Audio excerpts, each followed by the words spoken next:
All right, what's going on, everybody, and welcome to the BK Nothing But Nets podcast. Also, the Nets Press Presents YouTube channel, whatever you want to call it. Today, we're doing something that we have all been looking forward to for a very long time. This is my first official 2026 NBA mock draft. Yes, we're starting earlier than last year. This is going to be a very, very fun year, especially for some of these bottom tier teams: Washington, Utah, Brooklyn. You even got teams like OKC in the mix because of that Clippers pick. There's going to be a ton of excitement, a ton of tanking, and a ton of talent coming into the league this upcoming year. As always, joined I with gotta ask a Gary, question the real quick. man. I gotta ask a What's question up? real quick. Let's start it. Start it off. I'm watching. I'm not watching the Jet game because I hate them, right? And I'm not watching again until Aaron Glenn is fired. They got 17 first half points. Justin Fields is 3 for 6 for 5 yards, no touchdowns, 1 interceptions. Brees Hall has only carried the ball for 29 yards.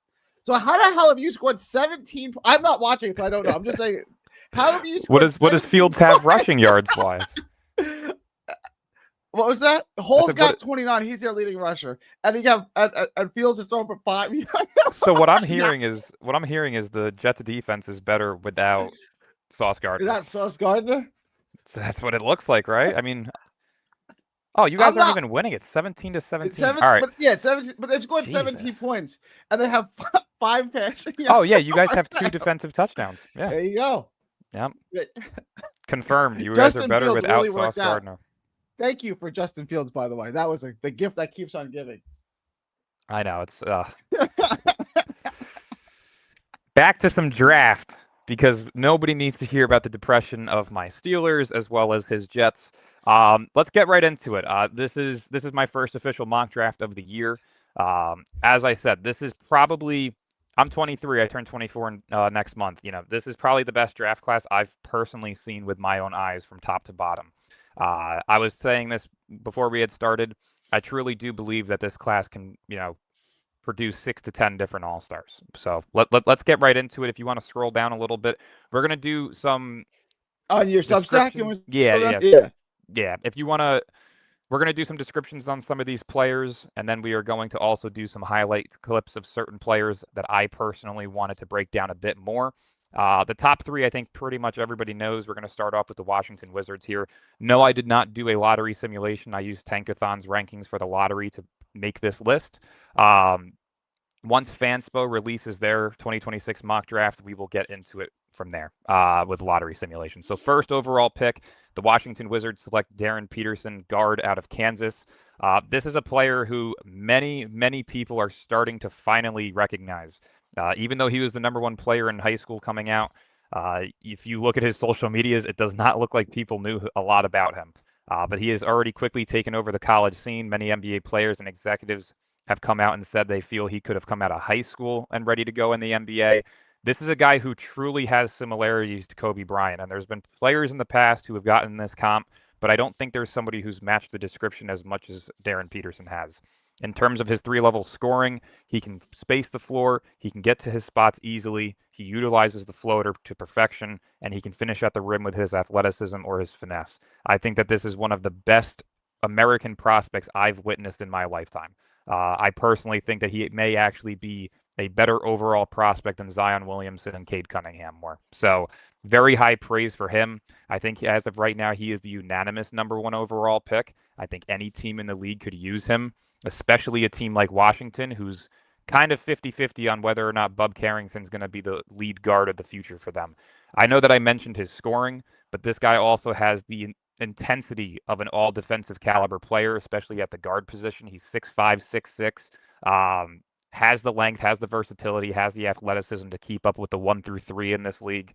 And not to mention his IQ as a playmaker, too. He's not selfish. He's not going to force up shots. He's extremely efficient, and he's also a really good playmaker. So Darren Peterson takes our #1 spot to start the year, and I really do think that he is going to be the unanimous #1 overall pick. That was my question, which you answered. I mean, is this unanimous? Because I know it's very, very top heavy. The top 3-4 picks are very, but you're saying. I mean, I think that this is now a six-headed monster. I really do think the 1st through 6 options all are #1 caliber pick type players. Koa Pete, probably not. I may be giving him a bit too much praise to start, but I do think with his performance against Florida that he is going to be a top 8 pick lock. I do think Caleb Wilson, I do think Nate Ament are guys who could be number 1 overall caliber players.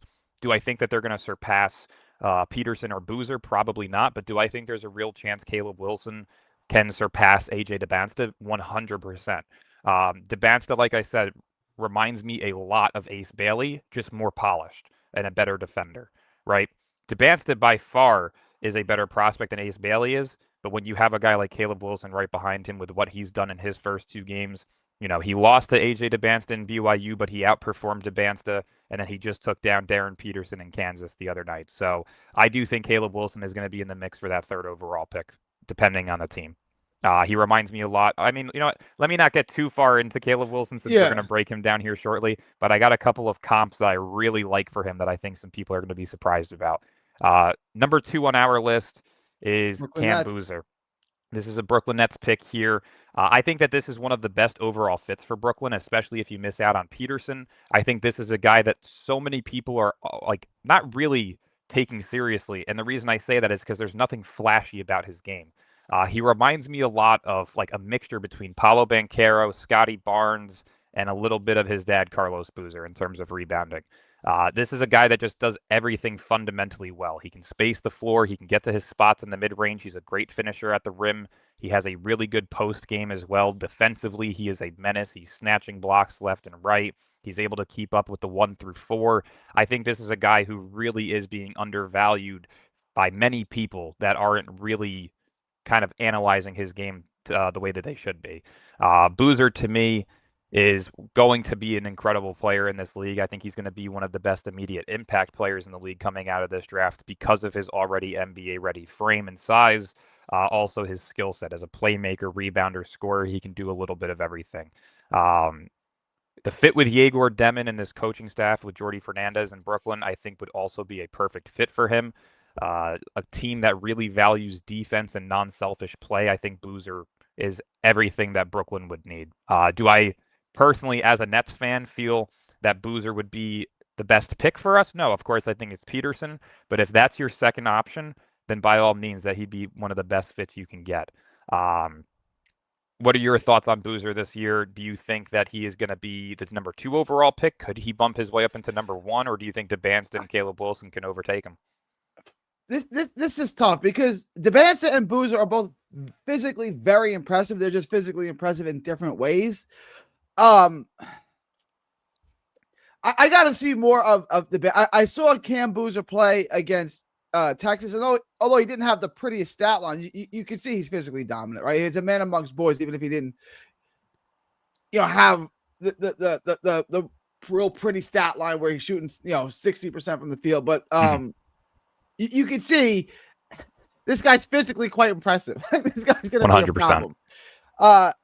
DeBansta is also an athletic freak, right? He's not built like a brick shit house like Boozer. Yeah. To me, I think if given these 2 choices, if the Nets pick 2, I think Bucks would go the other way. I think he would go with DeBansta. Interesting. I mean, I could very well see that being the case simply because of the BYU connection with Yegor. And you have to remember, too, BYU is coached by, what is it? Is it Kevin Young, if I'm not mistaken, the former assistant coach of the Phoenix Suns? Yeah. He was up for a couple of head coaching positions in the NBA and ultimately decided to go to BYU. So BYU's running an NBA caliber system. So in terms of readiness, I really don't think you could go wrong ever drafting a Duke guy in the top 3. It's just historically been one of the best schools in terms of drafting high caliber prospects. But I think both would be great fits in Brooklyn simply because the Nets are in a dire need of a superstar wing. And I've said this for many years. In the NBA, you need your best player to be your wing, right? More times than not, having a superstar caliber wing is going to get you far in the playoffs, right? Jokic and Embiid are exceptions. Steph Curry is an exception. But when you really look at the history of the NBA and who the best players are on many teams, LeBron, KD, Kawhi, these are all wings. And I think it's a wings league in terms of who you need to be your best player. So I completely agree. I think DeBansta and Boozer are great fits. I think they're actually better fits than Peterson is. But in terms of what the Nets are currently at in their rebuild, you're probably going best player available no matter what. So Yeah. to me, as of right now, if you're going based on best player available, it would be Peterson, Boozer, and then DeBansta. It's wild that the bench is the third best player in the draft. I Because know. you watch him, you're like, my God. I know. I mean, realistically, I think that he would have gone potentially third overall this year, too. I do think that Dylan Harper is a more polished player, and I think that he's a It guard that depends. many people need. Yeah, that's a tough one, right? Like, as of This, right now, if you were to re-rank and combine both classes, I think that you have Peterson going number 1. I think you have Flag going number 2.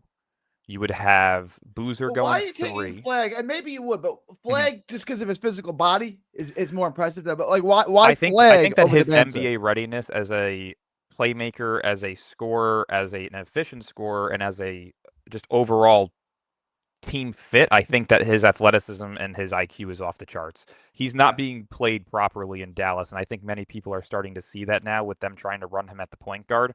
That's a disservice to what he brings to the table.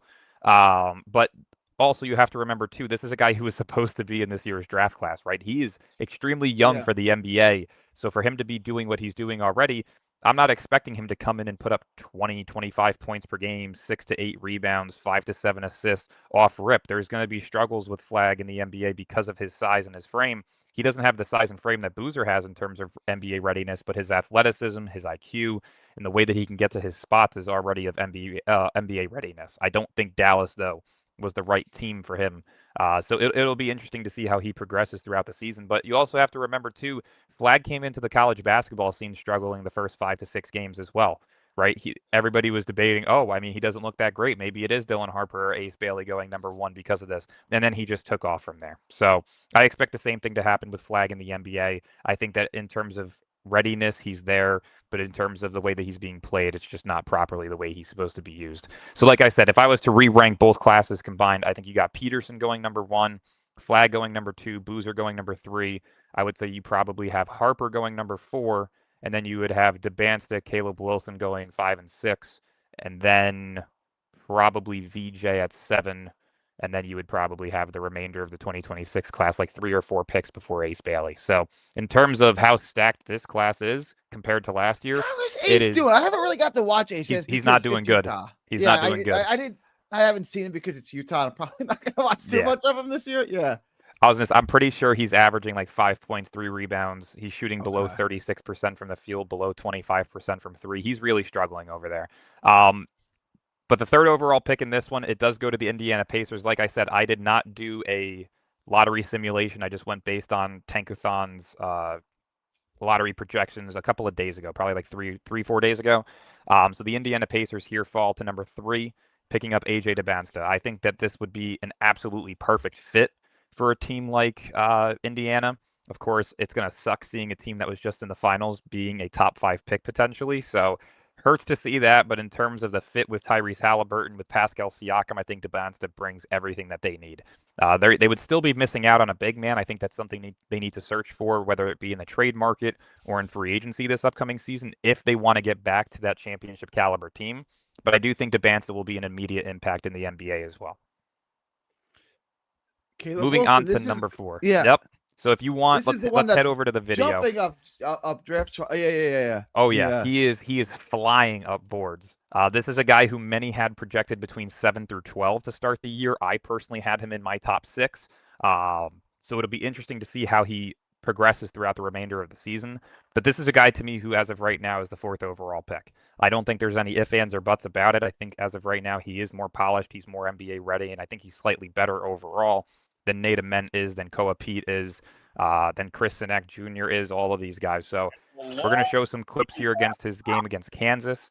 As you can see, the athleticism is off the charts. He can get to his spots with ease. He's got a nice handle post game, pull up jumpers. He's got it all.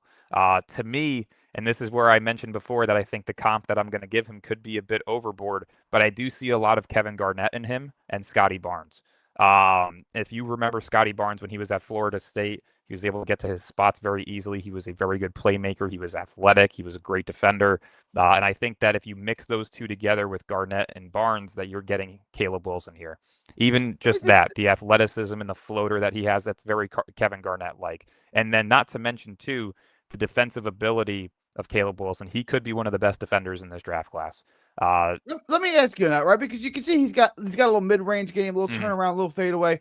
How does that translate in today's NBA, where your bigs are like usually one in the dunker spot and then 4 guys? How does that little midi game, which is pretty, how does that translate to the next level?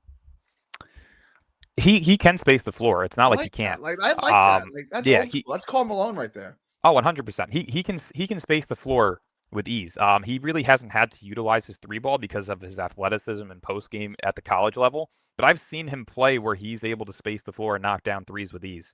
So I don't think that the style of play that he's currently playing at in UNC is going to be his overall game in the NBA. I do think he's going to be more of that stretch 4, like a 2-way stretch 4 where he can do everything. But primarily being, a guy that can put the ball on the floor, create his own shot, like you see here. I mean, he's doing it with ease, and he's doing it against Darren Peterson, of course. Kansas has a great team this year, like they do every year. So to see him be able to dominate Kansas the way that he did defensively and offensively, the way that he was able to keep up with Dembinsta, he actually outperformed him in terms of stat lines. I think that this is a guy who truly has the ability to be that 3rd overall prospect, potentially over Dembinsta, depending on how they finish their seasons off. All right, you want to move on to number 5? Let's move on to number 5. You got so in terms of Wilson, though, I had him going to Atlanta via the New Orleans Pelicans pick, which to me is a great fit. I think that when you look at the overall team that they have over in Atlanta, especially if they can get the extension done with Trae Young, which as of right now isn't looking good, Caleb Wilson, Zachariah Richelet, Jalen Johnson, that's going to be a very scary wing trio. I do think at some point in time you're probably looking to trade Zachariah Richelet, in a package for Giannis. I do think Atlanta is going to be that team that ultimately pursues Giannis. But in terms of if you land the 4th overall pick, you got to go with who you got to go with. And I think Caleb Wilson's a guy that's going to be a potential star in this league. At number 5 was Dallas on this one. I do believe they have dropped into the 3rd or 4th spot as of right now, if I'm not mistaken. But Dallas here getting Koa Pete, I think that this is another really good fit, especially based on the skill sets of Pete and Cooper Flagg. I think those are 2 wings that can play off of one another, Pete being the dominant inside game, Flagg being the IQ playmaker and able to get to his spots in the mid-range at 3, etc. So I think that in terms of the overall games that they could play with one another, especially if they do end up trading Anthony Davis this year, I think that this would be a really good long-term fit.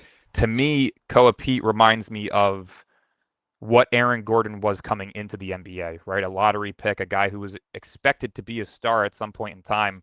I think Pete has that ability to where he can be a star in the NBA. He's already got the NBA readiness in terms of frame, in terms of his inside game, in terms of his athleticism. So I think that this is a guy who's going to continue rising up boards. Do I think he's going to stay at the 5th spot the entire year for me? Probably not. I do see him falling potentially between that 6th and 8th spot. But as of right now, based on that game against Florida where he put up 30 and his recent game where he just had 18, I think that he's going to be a top 8 lock for sure. We move on to Memphis. Nate Ament. I know the guy people are speaking very highly of. I guess he's a 4. How would we describe Nate? Do we have tape on him? How would we describe We do. I did send you one that you can pull up if you'd like. But yeah, Memphis here as of right now has 2 lottery picks. If they're smart, you're blowing it up. You're trading Ja Morant. You're getting a new era of basketball over in Memphis. You already got Cedric Coward in there, who looks to be one of the best rookies this year. I think Nate Ament for them could be a really good fit long term. Ament to me reminds me a lot of high school Michael Porter Jr. mixed with Brandon Ingram. I do see a star potential in him. He's crafty. He's shifty. He's just got an overall feel for the game as an offensive player that isn't very common for players of his age.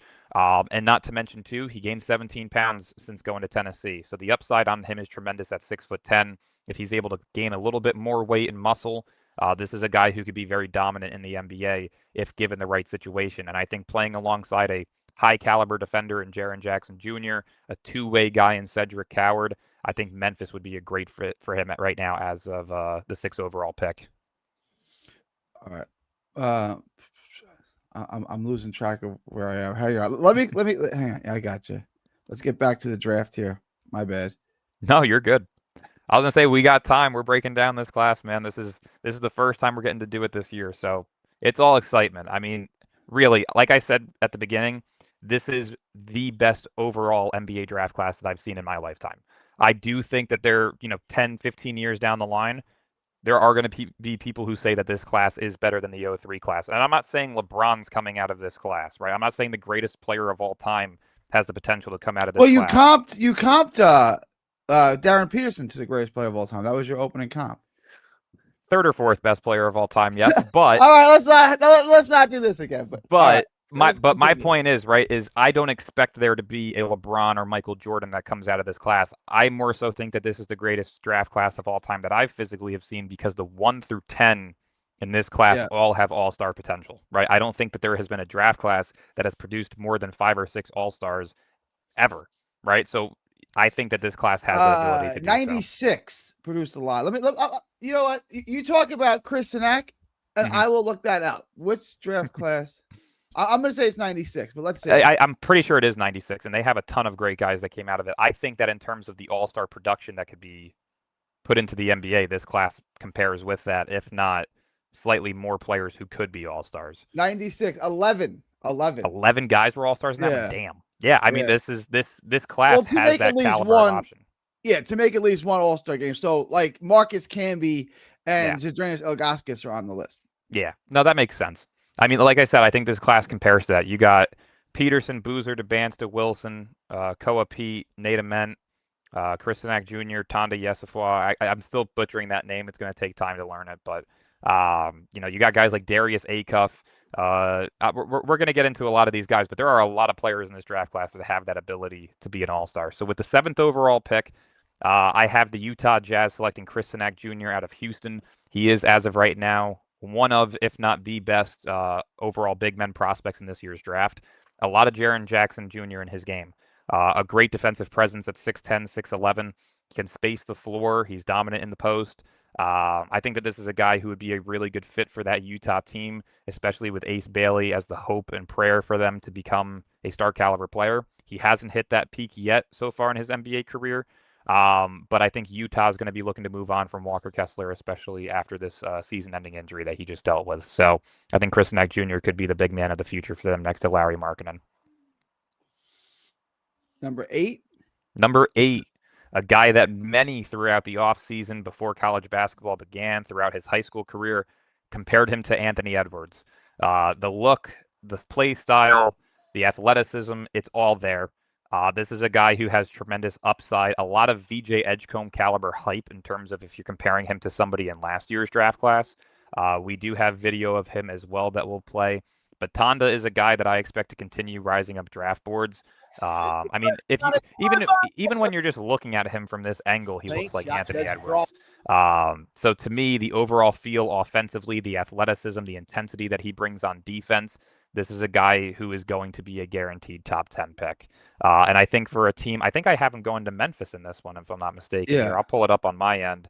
If they're landing, if they're landing Tonda Yesafwa and Nate Ament, you are really in a position to dominate the NBA landscape over the next couple of years if these guys progress into the star caliber players they can become, right? You would be putting a team together that consists of Tonda, Cedric Coward, Nate Ament, and Jaren Jackson Jr. as your 2 through 5. At that point, you're kind of just in need of a point guard and some depth, and you're really going to have a fun, young, and exciting team that will be playoff contenders in the near future. So there is something about his offensive game that reminds you of Anthony Edwards, isn't there? I mean, even the cuts, the movement, the way that he handles the ball, like everything about him looks like even the way that he lands on his feet. Like, I'm very OCD. If you watch clips, watch him right here. Stumbles, same recovery as Anthony Edwards, same movements. Like, everything about his game reminds me of Anthony Edwards at a just taller version of him.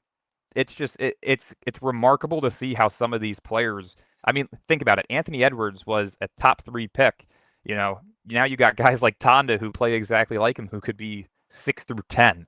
So it just goes to show how much the NBA is developing players of high caliber, and how players like this could be looked at as 6th through 10th It picks in is this eerie. year's Like, if draft. I didn't know that Anthony Edwards went to Georgia, and you just showed me this clip, and you Mhm. said who's number 24, I would say that's Anthony Edwards. Like, Mhm. it's that similar to his game. Yeah. Yeah. I mean, the If way that you he's can built tear up physically. UT, if you can tear up UT Rio Grande Valley, you can tear up anybody. I was going to say, I mean, we're going to get a nice matchup for him tonight where he takes on who I have as a lottery projected pick in Hannes Steinbeck and Washington University. So that game's tonight at 8:30 Eastern if you want to watch a nice little matchup today. That'll be stiffer comp than UT RGB. Yeah. Oh, 100%. 100%. Oh, guys, if you are single and you're looking for a campus with really good looking chicks, UTRGV is the one for you. I'll just put that out there. I'm not saying they're the smartest. I'm just saying, if you want a campus with good looking co-eds, UTRGV is the school for you. Oh, Jesus. I was going to say, I mean, UT kept it a pretty solid game, too. I mean, they're only down 14 in this with 2 minutes to go. Yeah, I'm about to unranked mid-tier caliber program. Yeah, I mean, they didn't. I mean, look at that. They were leading in the first. They kept it competitive. But yeah, moving on to what I believe is the 9th overall pick on my class. This is a guy who we're likely not going to see for a majority of the season, and that's Kentucky big man Jaden Quinnance. Again, I could be mispronouncing that last name. This was a kid who reclassed last year, was not eligible for the NBA draft class due to age. He was a freshman at ASU. And then later on transferred to Kentucky for this year. But I think the Charlotte Hornets at the 9th overall pick, with what they're currently building, I've been saying it for the past year since they traded Mark Williams, they are in dire need of a big man. Jaden, a bit smaller for what you would hope for as a center, but I do think that he could play it. He's 6'9", 6'10", around that range. But he's 255, so now, so he's got stretch. Yeah, he's got stretch four abilities. Do I think that he's a great floor spacer and 3-point shooter? No. I do have him comped right now as a modern day DeAndre Jordan, just in terms of paint dominance and athleticism at the rim. But overall defensive ability, the way that he's able to move on his feet for his size and stay at the perimeter, and then just his overall paint dominance reminds me a lot of him. So I've got him currently at number 9. A lot of people have him in their top 7. But in terms of the injury that he's coming off of, he did tear his ACL. He won't be back until about somewhere between January and late February. I don't think that he's going to be a guy that's going to necessarily rise on many draft boards, but I also don't think he's a guy that's going to fall due to that injury. So I've got him projected between about 7 through 12 on my big boards at the moment. And this was shocking to me, not because he's 10, because he fell to 10. But I guess that just speaks to the depth of the draft class. This is a guy I like a lot. I've gotten to watch some film on him. Go ahead, Charlotte. So Charlotte's got 9 and 10. Charlotte at the moment when I did this draft class was projected 9 and 10 because of that Orlando pick. But here is a guy who, to me, reminds me a lot of Donovan Mitchell, just a better defensive version of him, and that's Mikal Brown Jr. Same pathway to the NBA. He is at Louisville, which is maybe a bit biased in terms of the comparison that I'm making.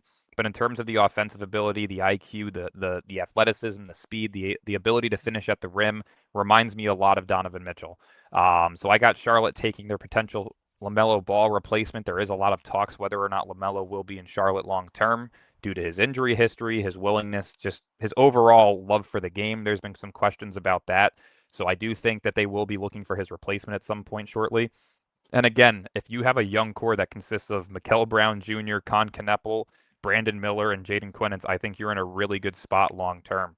So I think that this is a nice refresh for them if they do decide to ultimately move LaMelo Ball at some point this season or during the offseason. All right. Hang on. Probably just have to click on the little dark area to get out of that. I got it all messed up here. What am I? What the hell's going on? Oh, just click this thing. All right, here we go. Moving on to the 11th overall pick, we're starting to narrow down towards the end of the lottery, and that's the Sacramento Kings selecting one of my favorite overall prospects in this year's draft class, which is Arkansas guard Darius Acuff. Undersized for the NBA. I was going to say that's the concern. Is he going to still be a lot? He's little. You watch him, he's little. Yeah. I do think that he is going to be a lottery pick. This is a guy who reminds me a lot of a mixture between Allen Iverson and Trey Mann.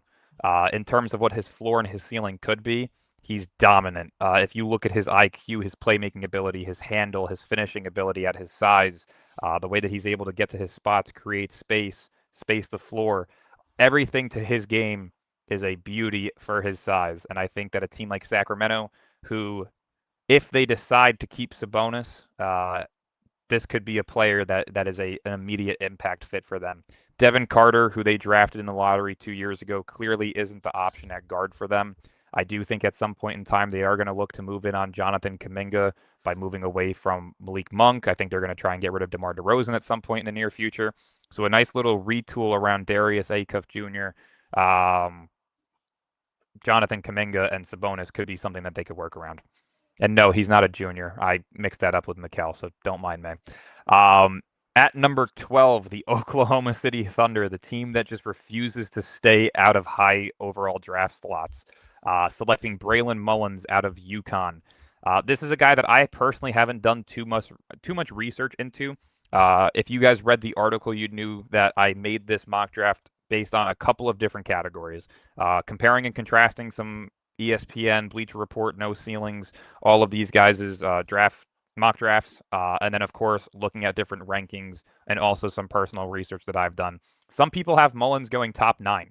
To me, I stuck him at 12 because, like I said, I didn't do too much research into him. I don't want to overvalue him, undervalue him, but I think with the guys that I have ahead of him, that this is a perfect fit here at number 12 for a team like OKC. A kid that can space the floor, shoot at will, and put the ball on the floor to create his own shot. I think that this is a nice little bench piece for them, especially if they look to move on from guys like Isaiah Joe here in the near future to upgrade the depth of the team. I think Braylon Mullins is a nice little fit for that contending roster over in OKC. I was just going to say, I don't know much about the 6'6" white boy. I'm guessing he's a shooter? Oh, yeah. I mean, I'm going to see. I could be mixing him up with somebody. Let's see. I'm going to pull up some stats here to see if he's played yet this season. Let's see. So, yeah, he has not played yet this season. He is dealing with that injury. I got to figure out what the injury is exactly, but I do remember talking to, shout out Tyler Rucker over at No Ceilings. That's my guy. I try and pick his brain a little bit here and there in terms of draft prospects and things of that nature. And also shout out to No Ceilings. They do a fantastic job with their overall, the team that they've built, the guys that they have producing draft content. Can we get him on? Can we get him on to do a mock draft one day? I'll 100% reach out to him and see what his schedule is looking like. But, I mean, they're fantastic over there. Yeah, Braylon Mullins is out for 6 weeks. It is an ankle injury, so that's why I have him dropped on my board a little bit. But this is a guy who has been projected top 10 by many. So moving on to the 13th overall pick, and a guy that I just mentioned prior who is taking on Tonda and Baylor tonight at 8:30 is Hannes Steinbeck, and this is a perfect Boston Celtics fit in terms of what they are in need of. No, not because of the skin color, but simply because of the play style. No, I actually this is a guy who I truly do think is a perfect fit for them, though, just based on play style. They're a team that is in kind of a need of a long-term big man. And his ability to put the ball on the floor, space the floor, defensive presence, post game. I think a lot of his game translates really well with what Boston's going to look to add next to Tatum and Brown for next season. There is a lot of question marks on whether or not Boston will be in the contending picture, depending on how Jason Tatum comes back from injury, whether or not they look to flip Derek White, who's having an off season. There's going to be a lot of changes in Boston, and I think Hannes Steinbeck could be a really good foundational piece for Boston long term. At 6'11", like I said, the ability to just space the floor, be a paint presence with his size, the athleticism that he brings, and the IQ that he brings on both ends of the floor are above the charts for what a 13th overall pick should be. So I think that this is a really good fit for Boston at 13. Moving on to 14, a guy who... We have film on him, right? We do. So if you go to the chat, I actually have film on Darius Acuff and Malik Thomas in the same video, so we'll break both of them down here in a second. But Malik Thomas is a guy who's rising up my boards tremendously. Originally a player who I didn't know too much about, was kind of comparing to Cam Thomas at first because of his scoring ability. But when you look at his game, the 2 games that he's played so far this season, there's a lot of Trey Murphy in this kid. The ability to rebound, the ability to play make, the athleticism as a scorer. everything is off the charts for him. Originally a guy that I had starting this season in the 20 through 25 range, now already boosted up to the lottery. So No, showing we're on clips tape. here first of Darius Acuff. What'd you say? Oh no, we're good. I got we're good, right? Yeah, We're this is good. Acuff here. The next couple of clips will be Malik Thomas. They kind of combined them into one, but really, really nice showing for them in the first game of the season. I mean, as you can see, the ability to finish at the rim, get to his spots. Acuff is a kid who, though undersized. Brazil back iron, poked out. You doing all right over there? Yeah, I think so. Who's here? Yeah, hang on. By Pringle, Thomas claims it. Skip back. But yeah, I mean, just the overall duo of these two at Arkansas right now is extremely exciting. Both offensive powerhouses, Malik Thomas being able to do a little bit of everything. You know, I think Arkansas could really go far this year. They did just lose to Michigan State, I believe, last night. But this is a team that I expect to have some deep March Madness pushes this year. I mean, if you watch Thomas coming off of the screen here, able to get to his spot in the corner, I believe Thomas finished with 21 points, 6 rebounds, and 7 assists in this game. So really, really nice overall game on all ends of the floor. So he's getting my 14th overall slot. I believe I have him going to Miami. So a nice little fit next to Tyler Hero, Bam Adebayo long term. I'm not sure if he's going to be a long-term small forward. May have to try and transition one of Tyler Hero or Malik Thomas to the point guard spot if you want them to play alongside of each other long term. But I think Malik Thomas is a guy who Miami could desperately use as a long-term piece next to their current core.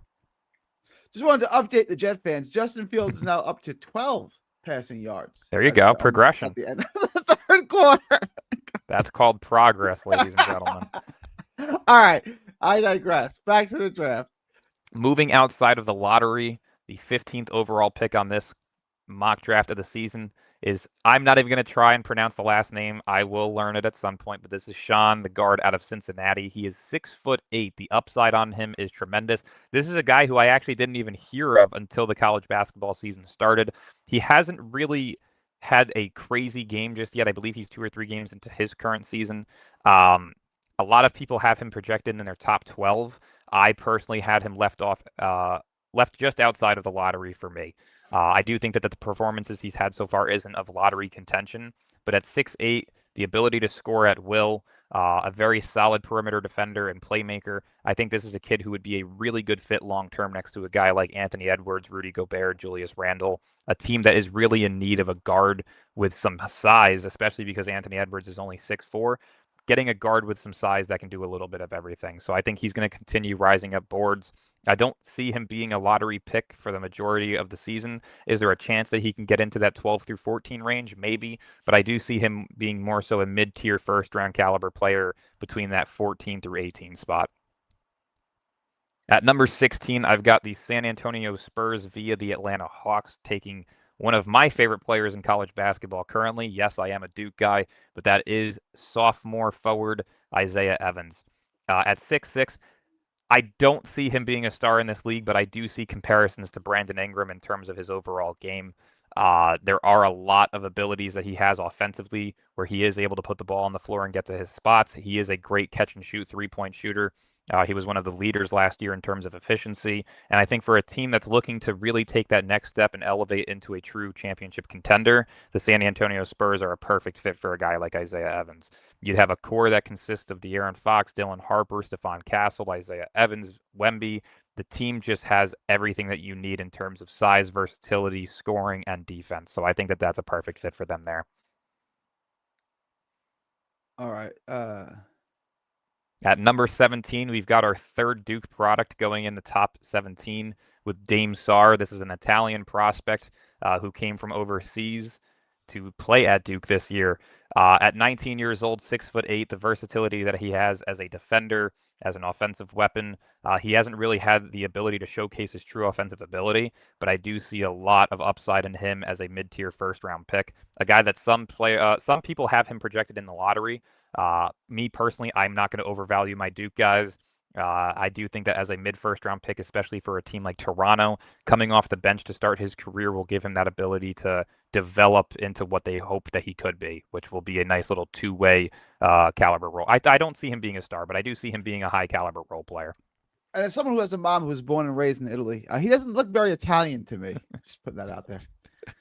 He is born and raised in Italy, from my understanding. I know that he played overseas for the first couple of years of his career, but yeah, coming over to Duke, I like the upside on him, man. He's a very interesting prospect, especially with that size, the athleticism, the versatility. He is a very well-rounded prospect as of right now. And Coming in at number, I thought this guy was drafted last year. I guess I know, not. I know. Yeah, back. coming in at number 18. Yeah, I know. I've got him sprouting up some boards. He didn't have a crazy performance like he did at UAB, but Michigan product Yaxel Lendeborg coming in for, I believe, his 5th season. He's 23. This is a senior now. I do like the fit, though, for him in Golden State. This is a team that has spent a lot of money on Jimmy Butler and Steph Curry to kind of contend towards the later ends of their careers. I do think that they are going to be looking at some form of prospect who's going to be NBA ready. Yaxel Lendeborg, a guy who can score at will, a guy who can get to the paint at will, has great size, has great speed, has great athleticism, and an incredible rebounder and playmaker for his size at 6'9". I do think that this is a guy they could really utilize as a Jonathan Kuminga replacement for when the time comes to move on from him. So I like him there at 18. I don't think he's going to go any further up for me just because of his age in terms of upside. But if a team like Golden State, OKC at 19 here, I think a team like that will snag him within a heartbeat. You cook on Kareem Lopez. I need to get another cup of coffee. I'll be right back. Yeah. Kareem Lopez at number 19 again. OKC has 3 to 4 first-round picks as of right now. Who knows if they're going to fully utilize these picks? But at number 19, I have Kareem Lopez, a New Zealand, if I'm not mistaken. Yeah, New Zealand product, overseas international player. This is a guy who many have projected in their top 10. I don't see it. I'm not going to buy into the hype. I do think that with his size and versatility, he does have tremendous upside, but I don't think he's going to be of lottery caliber in terms of how great this draft class is.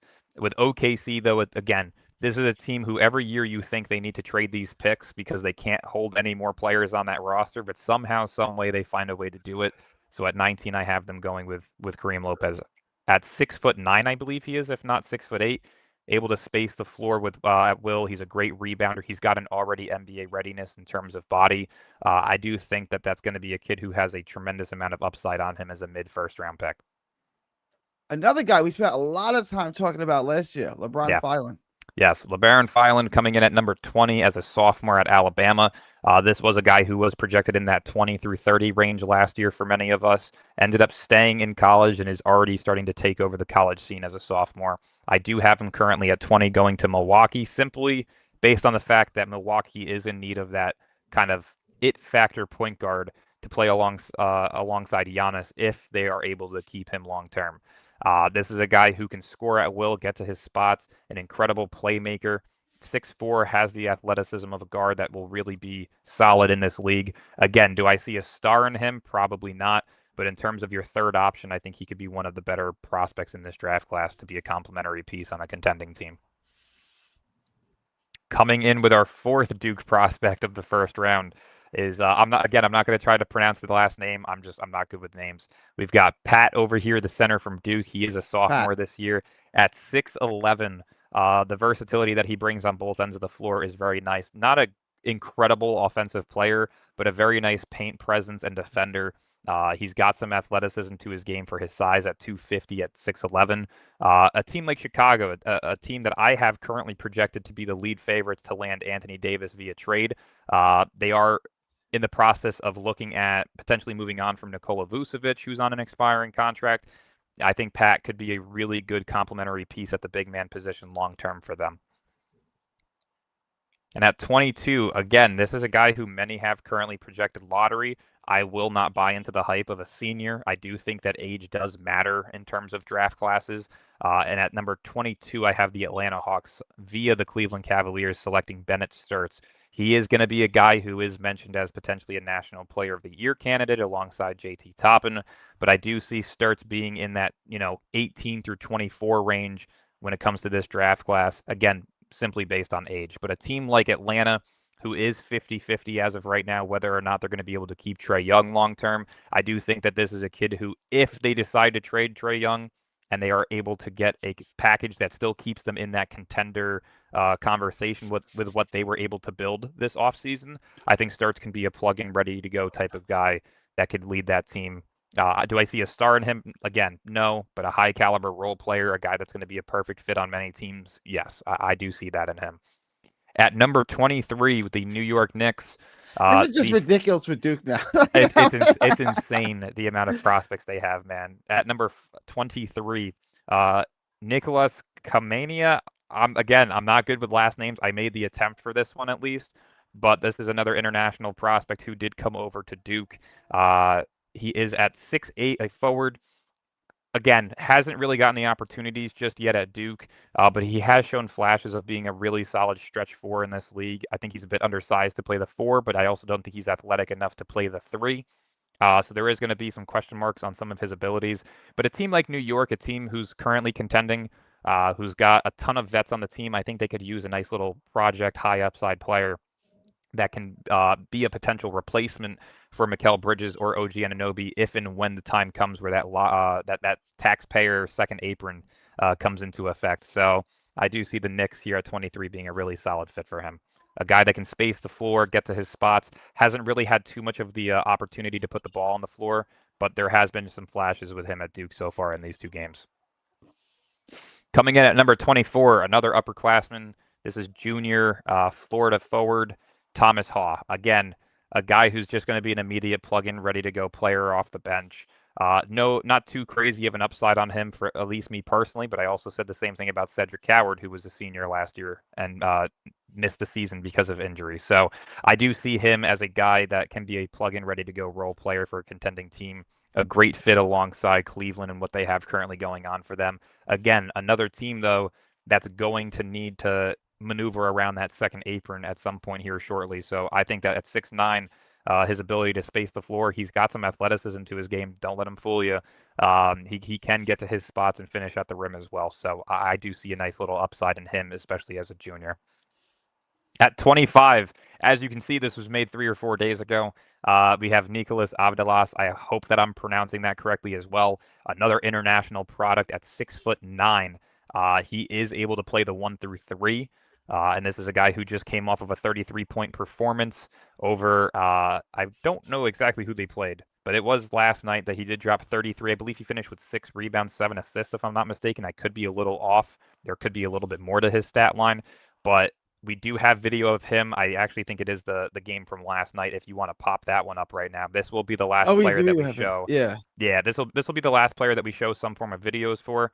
But Avdilas has a tremendous amount of upside. This is a guy who, on September 28th, and I made sure to remember the date as to when I had posted this, but I had named 4 players who I felt were my biggest sleepers of the year in terms of how far they can rise up draft boards. That was Avdilas, Caleb Wilson, Dame Sarr, and I'm missing one person. I'll have to pull it up.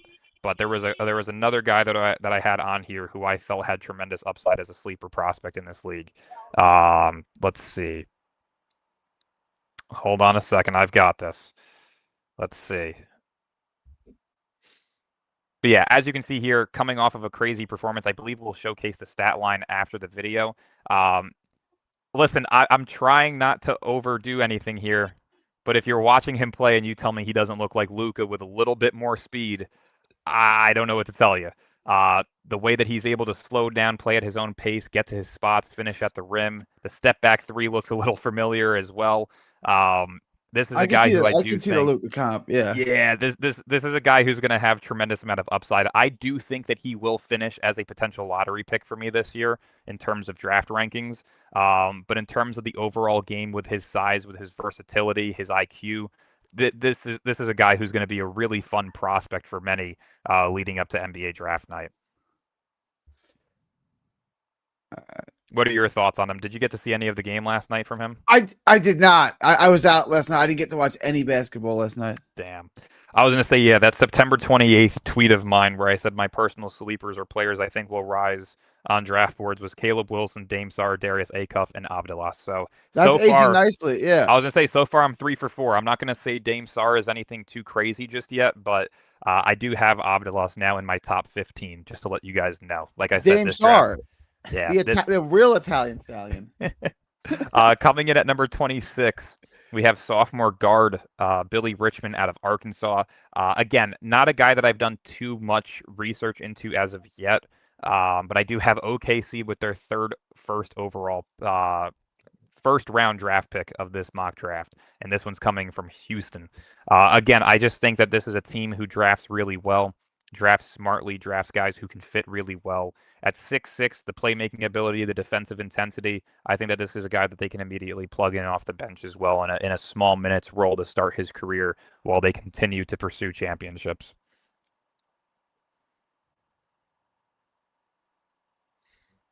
At number 27, to the Detroit Pistons, I have Arizona guard Braden Burris, Barrios, however you want to say it.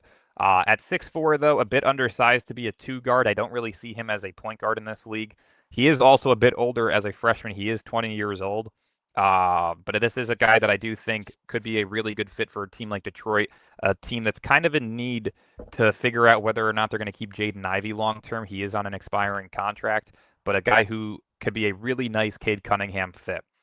Play off ball, be a really good catch and shoot guy, but also a secondary ball handler who could put the ball on the floor, create for his teammates, and get to his spots. Like I said, I haven't done too much look into him just yet, but from the small clips that I have seen of him, he does remind me a little bit of Andrew Nembhard. I do have a question. Why is he so old? That's a great question. I mean, it was kind of similar with Derek Queen last year. Yeah, Derek Queen, I believe, is 20 years old now. So who knows? Maybe he reclassed. Like I said, I got to do a little bit more research into some of these guys, but he may have just reclassed to go a year backwards to play an extra year in high school because maybe he was too young for his current class. I don't know, but I'll do a bit more research. 20 as a freshman, though. I was 20 as a junior. Yeah. All right. Yeah. I was gonna say I was 18 as a senior in high school for majority of the year. So I mean, but I never got left back. I never reclassed or anything. I was born in Jersey. I moved to New York, so the cutoff dates were different for those states. I think the cutoff in Jersey was September, and the cutoff for New York was December. So if I had lived in New York my entire life, I would have been a senior at 17. But coming in at number, what is this, 28? Another guy we talked about quite a bit. Oh, no, you got to go up one. We got to go up to Alex Condon over here. Yeah. At number 28, heading to Los Angeles via the Lakers, is Alex Condon, junior forward / center out of Florida, a national championship winner over in Florida last season with Thomas Haw, returning for his third season. At 6'11", to me, this could be like the Ryan Kalkbrenner of this draft class, a guy that has a little bit of everything to his game, and especially as a seasoned veteran, you can say, at the college level. I think this is a guy that could be an immediate plug-and fit over with the Lakers, a team who is desperately in need of a long-term big man that kind of fits the Luka Doncic era that they're trying to build over there. So at 21 years old, a guy that they can just plug in behind DeAndre Ayton for his final year, I think that this could be a really nice fit for them long-term, and a kid who has a little bit of upside to his game as well.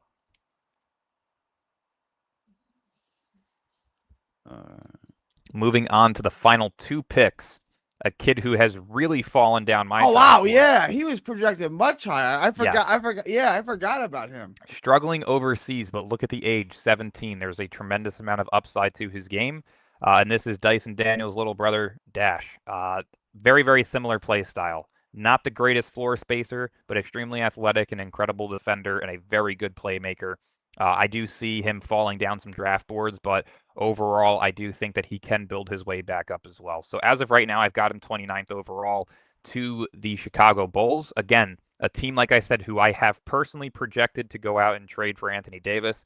If there was to be a package for him, I think it would be Vucevic, Kobe White, and then Patrick Williams. So with the draft class that I've currently built for them, what do we have them with that first pick at? Let's see, because the Bulls have 2 picks. The first pick that I had for them was, Pat, the center from Duke. And with this pick here, kind of replacing Kobe White with Dash Daniels. So kind of just doing a little bit of replacements for the current players that they would be potentially trading for Anthony Davis. But overall, I think that these are some great fits for them as well. Josh Giddey being your scorer, your playmaker, your rebounder, playing alongside another guy with versatility and Dash Daniels long-term who could be your primary defender and backup playmaker. I think there's a lot of upside with that draft class that they could put together in Chicago. And with the final pick, another guy who I do see rising on my boards here shortly is Texas Tech wing JT Toppin, the younger brother. Actually, you know what? I shouldn't even say that. I don't think he's related to Obi, if I'm not mistaken. I think I did some research on that. I don't think he's Obi Toppin's cousin, brother, anything. I could be wrong on that, but I'm pretty sure I had saw something where they weren't related. But this is a guy who took big money to go back to Texas Tech this year. I think he's making $4 to $5 million over at Texas Tech to come back for his junior year. But this is a guy who, as of right now, is currently leading for National Player of the Year. He just came off of that a 30. That is wild. They're not related. Yeah, I thought I had saw that. I thought they were related because the play style is extremely similar. The athleticism is off the chart. The size is very similar as well. But yeah, I got JT Toppin rounding off our first round here. Again, a guy that I could see going in the mid-20s as well. He could potentially rise. He could potentially fall to the second round. I mean, you have to remember when guys start to get up there in age for college, there's not really a crazy amount of upside that you can see to their game. Like Luka Garza won National Player of the Year, and he was a late second round pick. So, but yeah, I think that JT Toppin would be a really nice fit for Washington, especially with the draft class that we currently have them going with the first overall pick and the last overall pick in the first round, being able to add Darren Peterson and JT Toppin to that core of Trey Johnson, Bilal Coulibaly, Alex Sarr. I think that that's a really nice fit for them long term and what they're trying to build over there in Washington. But again, just a guy that can do a little bit of everything. All right. I was gonna say, I mean, what's the thoughts? Are there any players that we're looking to move up, move down? What were your favorite picks in the draft class? Let's hear it. Yeah, JT Toppin. The last two picks I expected to go much higher. Mm-hmm. Obviously, yeah, those guys are falling. You know, I don't follow this like you do. That's why I let you run point. I let you go 1 on 5. So this is something I'll keep. You've given me who I should watch now. So, you know, I'm very familiar with the guys at the top, and then a couple of other guys. Yeah, I know Dash Daniels obviously because of who his family is, but I don't. Yeah. I've never seen him play, right? So I can't tell you if that's high or low or right. I don't know. Of course, but obviously at the top 10 picks or so, it's a loaded draft class. This is this is insane. I mean, I think you're getting a third caliber option player to your team. Let's see. I think you can go as far down as. I mean, at least on this mock draft, 25th overall because of Avadalis. But in terms of like the areas of which I think you can get a third caliber option player in terms of impact on your team, I think you could be finding talent at 21. So this is an absolutely loaded draft class. But again, we said this last year, even though a lot of guys ended up returning to college, that could be the case again this year where a couple of guys return and kind of shrink the amount of players that you can get later on in the rounds. But overall, as of right now, if everybody was to stay in this draft class, you're finding great talent 1 through 30. So this is a really impressive draft class for many to be excited about. I mean, there's not many times in the NBA draft where you can sit there as a team picking between 25 and 35, and you're like, wow, I actually have a fun prospect to build around. And this class genuinely offers that. I mean, as of right now, my big board, I've upped it to 71 players. So we will be doing, you know, bi-weekly updates to that one, re-ranking players, adding new players, taking off players. So there will be a lot of movement in terms of what we do this year with the mock drafts. But it's been fun. I mean, I'm looking forward to it. Like I said, I'm going to wait to do another one until Fanspo releases their 2026 mock draft. So this way I can build up my big board on there, have everything ready to go on there, and then also do lottery simulations. So we'll definitely be on the lookout for that as soon as it comes out. And then we'll probably end up doing a live mock draft as well, rather than building one out prior. All right. I can't believe it's that time of year. I mean, it's not that time of year again. But it's always that time of year. Yeah, it is always that time of year. Come on now. Season. It is always mock draft season around here. That was fun, Dylan. I mean, we'll do this again. We'll do 100%. Yeah. Any closing thoughts? Make sure to subscribe. I know that we're on 2 different channels right now. We're also on Twitter. If you're watching on either of these, make sure to drop a follow or a subscription on either of the ones that you're watching. Nets Press Presents is going to be my personal channel. I don't utilize it very often, but I am going to try and get more and more draft content out there over on that end. for our Nets fans out here watching, feel free to drop a subscription or a follow on Twitter at BK Nothing But Nets Podcast. Yeah, don't be gay. yours Just truly. sub and like all the channels. Don't be gay. Like, Don't be picky. Like, don't be you picky. don't even have to just turn tap the notifications like. on if you don't want to. Just hit a sub. Like, don't be gay like that. It's a sub, okay? Don't be annoying. Make sure to follow. Make sure to subscribe. Tap the like button. It was a pleasure as always, and we'll see you guys soon. All right. I was gonna say you got to hit us with the from Texas to the world. Come on now. From Texas to the world. Thank y'all, and God bless. Later.